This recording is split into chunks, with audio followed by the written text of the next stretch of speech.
اللہ نے مہینے بھی اکٹھے رکھے ہیں، قربانیاں بھی ان دو گھروں کی اکٹھی ہیں، اور درود میں بھی یہ دونوں ہی خاندان ہیں۔ یہ گھر صرف ابراہیم اور ابراہیم کا، رسول اور رسول کی آل، یہ صرف مہینوں میں اکٹھے نہیں، قربانی میں بھی اکٹھے، صرف قربانی میں اکٹھے نہیں، یہ درود میں بھی اکٹھے۔ اللہم صلی علی محمد وعلی محمد کما صلیت علی ابراہیم وعلی آل ابراہیم۔ میرے لئے درود بھیج اوپر محمد پہ اور محمد کی آل پہ، جیسے تو درود بھیجتا ہے ابراہیم پہ اور ابراہیم کی آل پہ۔ حضرت ابراہیم نبی ہیں، خلیل اللہ ہیں، حضرت ابراہیم پہ بھی درود ہے اور ابراہیم کی آل پہ بھی درود ہے۔ حضرت آدم کی آل پہ درود نہیں، نوح کی آل پہ درود نہیں، آدم کی اولاد پہ درود ہو ہی نہیں سکتا تھا، اس لیے کہ آدم کی اولاد میں قاتل ہے، اور جہاں قاتل ہو وہاں درود نہیں ہوتا۔ حضرت نوح کی اولاد پہ درود نہیں ہو سکتا، کیونکہ نوح کی اولاد میں ایک باغی ہے، اور جہاں باغی ہو وہاں درود نہیں ہوتا۔ درود یہ ابراہیم پہ ہے اور ابراہیم کی آل پہ ہے، بس ابراہیم کی آل پہ درود ہے۔ قرآن اٹھا لائیں، تفاسیر قرآن اٹھا لائیں، حضرت ابراہیم کو چھوٹے نبی نہیں تھے، ڈیرے دار نبی تھے، قبیلدار نبی تھے، میزبان نبی تھے، بغیر مہمان کے کھانا نہیں کھاتے تھے، ہر وقت ابراہیم کے قریب لوگوں کا رش رہتا تھا، ابراہیم کے دوست بھی تھے، ابراہیم کے یار بھی تھے، ابراہیم کے تعلق دار بھی تھے، لیکن اللہ نے جب درود بھیجا پھر ابراہیم کے یاروں پہ نہیں بھیجا، ابراہیم کی آل پہ بھیجا، ابراہیم کے قریب بیٹھنے والوں پہ نہیں بھیجا، ابراہیم کی اولاد پہ درود بھیجا ہے۔ جب خدا نے اولاد ابراہیم پہ درود مختص کر دیا ہے تو پھر آج مولوی قطن یہ کوشش نہ کرے کہ محمد کی آل پہ درود ہے تو صحابہ میں بھی ہونا چاہیے، ازواج میں بھی ہونا چاہیے۔ صحابہ کی عزت ہے، نبی کی بیویوں کا احترام ہے، لیکن درود صرف اولاد محمد کے لیے ہے، درود صرف آل محمد کے لیے ہے۔ لیکن یہ مولوی کی ڈبل پالیسی ہے کہ جب وہ اذان دیتا ہے تو پھر وہ درود میں یہ کہتا ہے اللہم صلی علی محمد وآلہ وصحابہ وازواجہ، صحابہ پہ بھی درود پڑھ دیتا ہے، ازواج پہ بھی درود پڑھ دیتا ہے، اور جب نماز شروع کرتا ہے پھر درود صرف زہرا کے گھر میں بھیجتا ہے، صرف نبی کے خاندان میں بھیجتا ہے۔ تو اس کا حق بنتا تھا جو درود اذان میں پڑھا تھا وہ نماز میں کیوں نہیں پڑھتا؟ کہتا نماز میں پڑھوں گا تو نماز حرام ہو جائے گی، تو جو نماز آل محمد کے علاوہ حرام ہو جاتی ہے ان کے علاوہ کسی پہ درود ہو ہی نہیں۔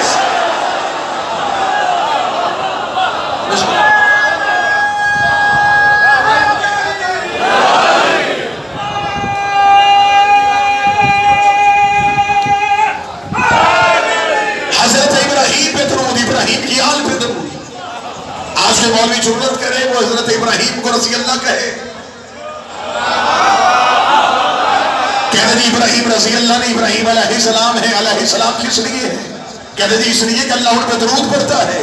اگر اللہ ابراہیم پہ درود پڑھ رہا ہے تو اللہ اولاد محمد میں درود پڑھ رہا ہے، پھر علی بھی علیہ السلام ہے، پھر حسن بھی علیہ السلام ہے، پھر حسین بھی علیہ السلام ہے۔ اگر تمہیں آل محمد کو رضی اللہ کہنے کا شوق ہے پھر ایک کام اور کرو، جبریل کو بھی رضی اللہ کہا کرو، میکائیل کو بھی رضی اللہ کہا کرو، اسرافیل کو بھی رضی اللہ کہا کرو۔ اگر تو کہے گا جبریل علیہ السلام ہے تو پھر میں تیرا گریبان پکڑ کے پوچھوں گا یہ کیسا علیہ السلام ہے جو رضی اللہ کے دروازے پہ کبھی فقیر بن کے آتا ہے، کبھی یتیم بن کے آتا ہے، کبھی درزی بن کے آتا ہے۔ پھر سمجھ میں مولوی کی بات نہیں آئی۔ اگر دروازے پہ علیہ السلام کھڑا ہے تو اندر رضی اللہ نہیں، اندر بھی علیہ السلام۔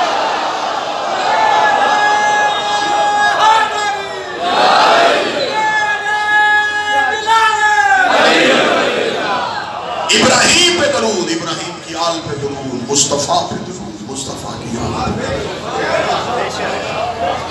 درود مولوی کی مرضی سے نہیں جاتا، درود اللہ بھیجتا ہے۔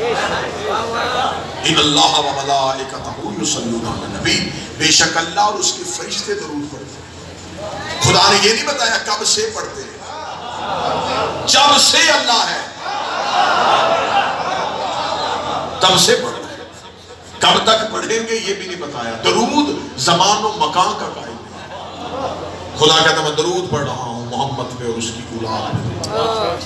درود صرف اور صرف محمد اور آل محمد پہ، جن پہ درود نماز میں پڑھا جائے ان کے نام کے ساتھ رضی اللہ نے لکھا۔ رضی اللہ ان کے نام کے ساتھ لکھا جاتا ہے جن کا کچھ وقت کفر میں گزرا ہو، کچھ ایمان میں گزرا ہو۔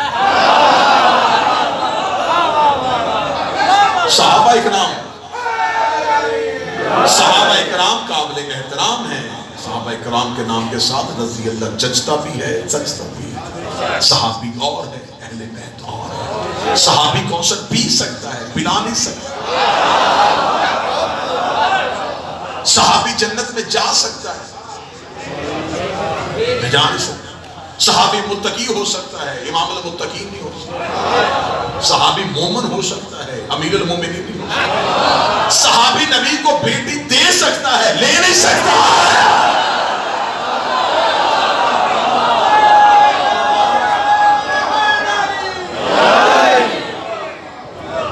صحابی نبی کو کاندھوں پہ اٹھا سکتا ہے، سجدے میں نبی کی پوچھ پہ بیٹھ نہیں سکتا. صحابی سورہ بقرہ یاد کر سکتا ہے، ایک قدم گھوڑے کی رکاب میں دوسرا پہنچنے سے پہلے قرآن ختم نہیں کر سکتا. صحابی خیبر میں اتر سکتا ہے، فاتح خیبر نہیں بن سکتا. صحابی مومن ہو سکتا ہے، کل ایمان نہیں ہو سکتا. صحابی اور ہے، آل محمد اور ہے. پچیتی بندے میرے سامنے بیٹھے ہیں. صحابی عرش پہ بھی جا کے بیٹھ جائے، محمد کا نوکر ہی رہے گا. حسین مٹی میں بھی بیٹھا ہو، محمد کا بیٹا ہی رہے گا. نوکروں کے ساتھ رضی اللہ ہے، مالکوں کے ساتھ علیہ السلام. حضرت ابراہیم کی اولاد میں درود ہے، اس لیے کہ ابراہیم نے قربانی کرنا چاہی لیکن اللہ نے واپس کر دیا.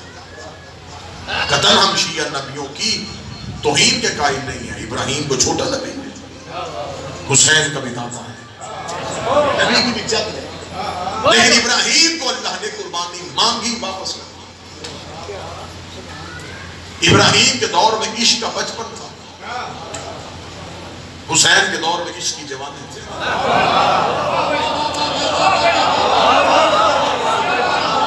اللہ نے قربانی ماں کے واپس کیوں کر دی؟ ہر گھر میں بچے بھی ہیں، جس کے گھر میں پوتا ہے، جس کے گھر میں نواسا ہے، جس کے گھر میں چھوٹا بچہ، وہ میری گواہی دے گا. بچے کے ہاتھ میں کوئی ٹافی یا بسکٹ ہو، بڑا اسے کہتا بیٹا مجھے دے، وہ بچہ اس کے ہاتھ میں رکھتا ہے. جو ہی ہاتھ میں رکھتا ہے وہ بڑا قریب بلا کے پیار کر کے واپس کر دیتا. اس سے کہو کہ جب تو نے رکھنی نہیں تھی مانگی کیوں تھی؟ وہ کہتا میں صرف دیکھنا تھا اسے مجھ سے پیار کتنا ہے. لیکن جب وہی بچہ جوان ہوتا ہے تو وہی بوڑھا جس نے بچپن میں چیز واپس کی تھی اب مانگ کے دیتا. وہ کہتا اب اس کے میرے اوپر حق ہے، اب یہ جوان ہو گیا. ابراہیم کے دور میں عشق کا بچپن تھا، خدا نے قربانی مانگی، ابراہیم نے دی، خدا نے واپس کر دی. حسین کے دور میں عشق کی جوانی تھی. ابراہیم صرف نبی نہیں تھا، اللہ قرآن میں کہتا انی جاعلک للناس اماما، ہم نے ابراہیم کو انسانوں کا امام بنایا. صرف انسانوں کا، انسانیت ختم، ابراہیم کی امامت ختم. اللہ نے ابراہیم کو امام بنایا تھا صرف انسانوں کا. اللہ نے ہر نبی کو اس کی حد میں رہ کے نبی بنایا. کوئی قبیلے کا نبی تھا، کوئی قوم کا نبی تھا. ابراہیم کو امامت دی تو صرف انسانوں پہ، جنوں پہ نہیں، فرشتوں پہ نہیں، دوسری مخلوقات پہ نہیں، صرف انسانوں پہ. اور اللہ حدود میں رکھنے کا اتنا قائل ہے کہ عیسیٰ نبی ہاتھ کے ساتھ نبینا کو آنکھیں دیتا تھا. ایک شخص عیسیٰ کی بارگاہ میں آیا، اس نے کہا میں نبی نہ ہوں. عیسیٰ نے آنکھوں پہ ہاتھ پھیرا، اس نے کہا میں تو اب بھی نبی نہ ہوں. عیسیٰ نے منہ آسمان کی طرف کر کے کہا میرے نام معجزہ واپس تو نہیں ہو گیا؟ فرمایا معجزہ واپس نہیں ہوا، بندہ بنی اسرائیل کا نہیں. تو نبی بنی اسرائیل کا ہے، تیری حکومت تیری نبوت بنی اسرائیل تک ہے، یہ تو باہر کا ہے. تیرا معجزہ چلے گا تیری قوم تک. یونس مچھلی کے پیٹ میں گیا، یونس نے مچھلی سے کہا تجھے نہیں پتا میں نبی ہوں؟ اس نے کہا زمین پہ ہے.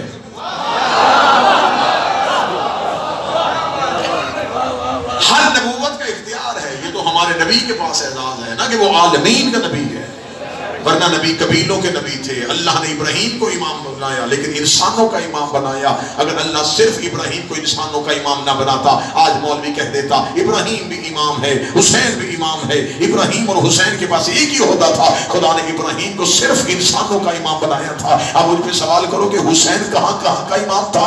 حسین نے فطرت کو وہاں سے یہاں بلا کے معاف کر کے بتایا تھا کہ میں یہاں بھی امام ہوں، وہاں بھی امام. یہاں بھی امامت حسین کے پاس ہے، وہاں بھی امامت حسین کے پاس. ابراہیم کے 2 دن پہلے ابراہیم کے بیٹے کی یاد تازہ کی. کسی ملک کے کونے میں کوئی شیعہ سنی لڑائی نہیں.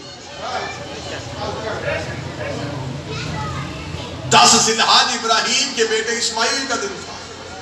کوئی جھگڑا نہیں, کوئی فوج نہیں, کوئی امن کمیٹی نہیں, کوئی تھانے سے اجازت نہیں. میں جملہ آسان کروں, اسماعیل کے دمبے کی شبیہ سچ سچ کے مزاروں میں پھرتی رہی. میں فضائل پڑھ, کسی کو کوئی اعتراض نہیں ہوا. کیوں؟ وہ ابراہیم کا بیٹا تھا. ابراہیم کے بیٹے کے دن میں تمہیں کوئی لڑائی, کوئی جھگڑا نہیں. تو کیا سمجھتا ہے کہ حسین کے دن عام ہے؟ ابراہیم خواب ہے, حسین تعبیر ہے. ابراہیم نے صرف دیکھا, حسین نے کر کے دکھایا. ابراہیم کے دن آئے تو مسلمانوں نے کہا کہ جی اپنی اپنی استطاعت کے مطابق قربانی کرو. جو نہیں کر سکتے ان کے گھر گوشت پہنچاؤ, گوشت پہنچے گا, وہ پتہ چلے گا قربانی کا گوشت ہے. اتنا قربانی کا گوشت پھیلا دو کہ مسلمانوں کے بچوں کو سنت ابراہیمی زندہ رہے, ابراہیم کا واقعہ زندہ رہے. کہ ایک ہمارا نبیوں میں سے نبی تھا, نام جس کا ابراہیم تھا, اس نے اپنے بیٹے کی گردن میں چھری رکھی تھی, اللہ نے اس کی جگہ پہ ایک جانور بھیج دیا تھا. لہٰذا بچوں کے ذہن میں یہ واقعہ زندہ کرنے کے لیے ہر سال سنت ابراہیمی کو زندہ کیا جاتا ہے. اربوں روپے کے جانور مسلمان ذبح کرتے ہیں, ان کا خون بہا کے ابراہیم کو سلام کرتے ہیں. لیکن ابراہیم اور حسین کے عشق میں اتنا فرق ہے, جسے جانوروں کے لہو کی سلامی دی جائے اسے ابراہیم کہتے ہیں, جسے انسانوں کے لہو کی سلامی دی جائے اسے حسین ابن علی کہتے ہیں.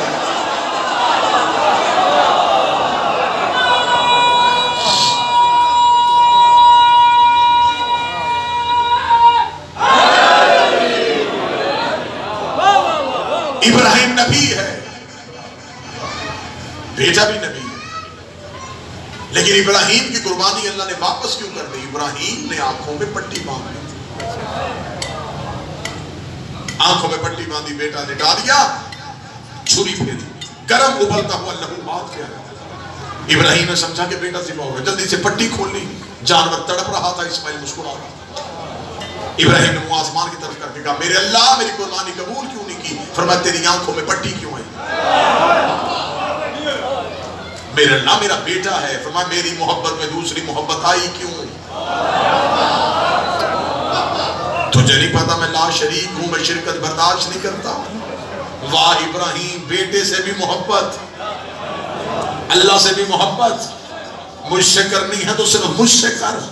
اولاد سے بھی پیار کر رہا ہے, اللہ سے بھی پیار کر رہا ہے. ابراہیم نے کہا پھر تجھ سے اس کا معیار کیا ہے؟ فرمایا انتظار کر دکھاؤں, میں بتاؤں گا کہ اللہ سے محبت کا معیار کیا ہے. خدا سے محبت میں اللہ کی راہ میں دیتے ہوئے سوچتے نہیں.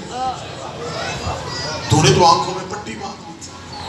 اب جتنے شیعہ سنی میرے سامنے بیٹھے ہو مجھے بول کے بتاؤ, جب ابراہیم نے چھری پھیری تھی تو ذبح اسماعیل ہوا تھا کیا دمبا؟ تو ذبیح اللہ اسماعیل کو کیوں کہتے ہیں؟ ذبیح اللہ کا ترجمہ ہے جو اللہ کی راہ میں ذبح ہوا. جب اسماعیل ہوئے ہی نہیں تو ذبیح اللہ کیسے بنے؟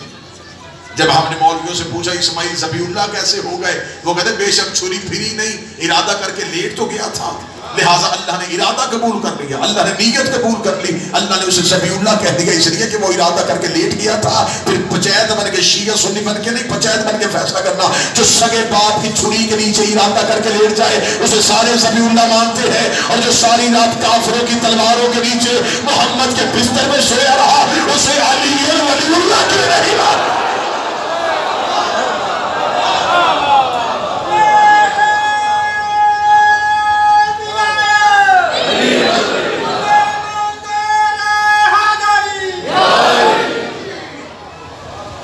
ابراہیم کے بیٹے کے دن آئے, مسلمان ایک جگہ پہ اکٹھے ہو گئے.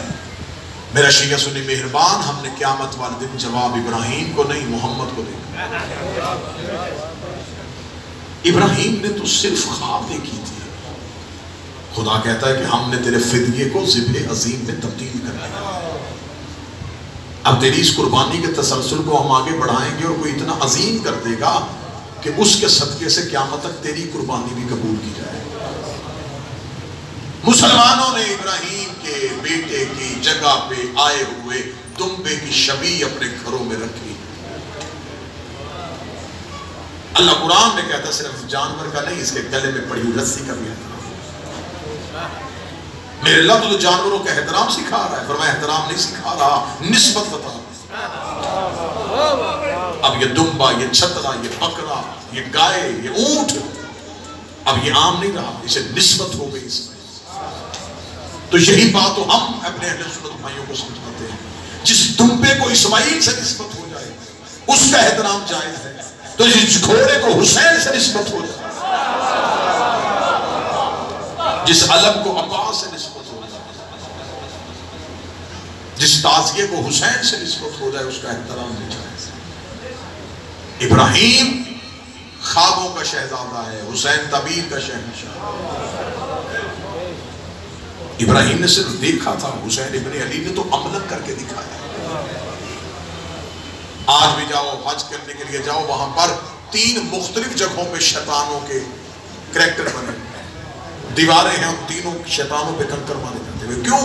اس لیے کہ اس نے 3 ہولیوں میں آ کے قربانی روکنا چاہی تھی۔ کسی بھی مولوی سے جا کے پوچھ لینا کہ ایک ابلیس ہے جس نے سجدے کا انکار کیا تھا، وہاں 3 جگہوں پہ پتھر کیوں مارے جاتے ہیں؟ 3 جگہوں پہ ابراہیم نے پتھر مروائے تھے، آج تک 3 جگہوں پہ پتھر مارے جاتے ہیں۔ وہ جگہ کون سی کہ بندے پتھر مار کے آ جاتے ہیں اور یہ پتہ ہی نہیں ہے کہ ہم مار کسے رہے ہیں۔ پہلا حملہ اس نے کب کیا؟ جب ابراہیم اسماعیل کو لے کے آ گئے، اس نے پہلا حملہ کیا نبی کی بیوی نے۔ شاید اکیلی نبی کی بیوی ہوتی تو گمراہ ہو جاتی، مگر معصوم کی ماں تھی جو بات سمجھ کے بول رہے ہیں، ہم نے ڈال دیتی۔ نبیوں کی بیویاں گمراہ ہو سکتی ہیں، اللہ نے قرآن میں مثال دی ہے، نوح اور لوط کی بیوی، یہ نبی کی بیویاں تھی گمراہ ہو، لیکن ہاجرہ گمراہ کیوں نہیں ہوئی؟ یہ صرف بیوی نہیں تھی، اس کا بیٹا بھی معصوم تھا۔ اس نے پہلا حملہ کیا، اس نے آ کے کہا بی بی تو جانتی ہے تیرا بیٹا کہاں ہے؟ بی بی دیکھ کے کہنے لگی اپنے باپ کے ساتھ اس کے دوست کے گھر دعوت پہ گیا، کیونکہ ابراہیم یہی بتا کے گئے تھے۔ کہنے لگا جانے دے بی بی، کوئی دعوت نہیں ہے، ہاتھ میں چھری اور رسی لے کے گیا ہے، تیرا بیٹا ذبح کرنے کے لیے گیا ہے۔ ذبح کرنے کا نام آنا تھا۔ بی بی حاجرہ دیکھ کے کہنے لگی پھر مجھے کیا کرنا چاہیے؟ دیکھ رہا سوچ کیا رہی ہے، دروازہ کھول، گھر سے باہر نکل، وہ سامنے جا رہا ہے، اس کے ہاتھ سے اسماعیل لے کے واپس آ جا، اتنا کہنا تھا۔ بی بی نے بند دروازے کے اندر کھڑی ہو کر لا حول ولا قوت الا باللہ العلی العظیم، بی بی نے پتھر اٹھا کے شیطان کو چاہتے ہوئے مارا۔ جاتا ہوا شیطان دوڑ کے کہنے لگا تو نے کیسے پہچانا؟ تو گھر کے اندر تھی، میں باہر تھا۔ فرمایا میں نبی کی بیوی ہوں، نبی کی ماں ہوں، اتنا جانتی ہو کہ نبیوں کی بیویوں کو آگے کے مقابلے پہ گھر سے باہر نکالے وہ بندہ نہیں، شیطان ہوتا۔ تو نے نبی کی بیوی کو حق کے مقابلے پہ نکالا۔ اب اس کا مطلب ہے جس دور میں جو بھی جس نبی کی جس بیوی کو حق کے مقابلے پہ نکالے، سمجھو کہ وہ حلیہ ابلیس ہے۔ اسے دوسرا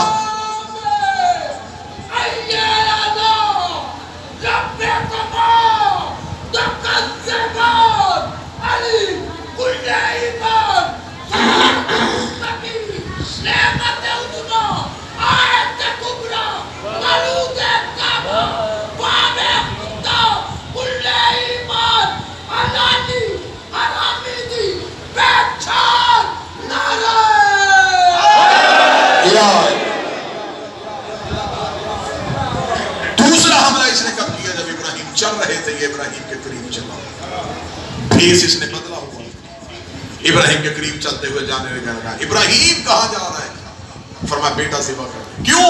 خواب آیا۔ یہ مسکرا کے کہنے لگا میں نے بھی اکثر ایسا خواب دیکھا ہے، میں نے تو کبھی بیٹا ذبح نہیں کیا۔ ایسا کہنا تھا، ابراہیم نے پھیرتی ہوئی آنکھوں سے دیکھا، لا حول ولا قوت۔ ابراہیم نے زمین پہ پتھر اٹھا کے یہ دوڑا، پیچھے سے مارا۔ اسے دوڑتے ہوئے ابراہیم تو نے کیسے پہچانا؟ فرمایا جو نبی کو اپنے جیسا سمجھے، جو جا کے سونے میں بندے توجہ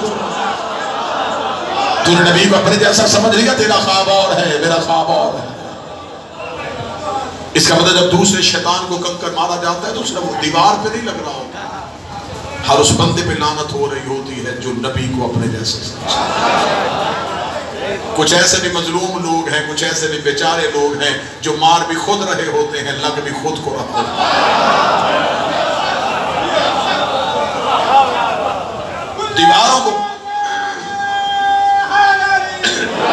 دیواروں کو پتھر مار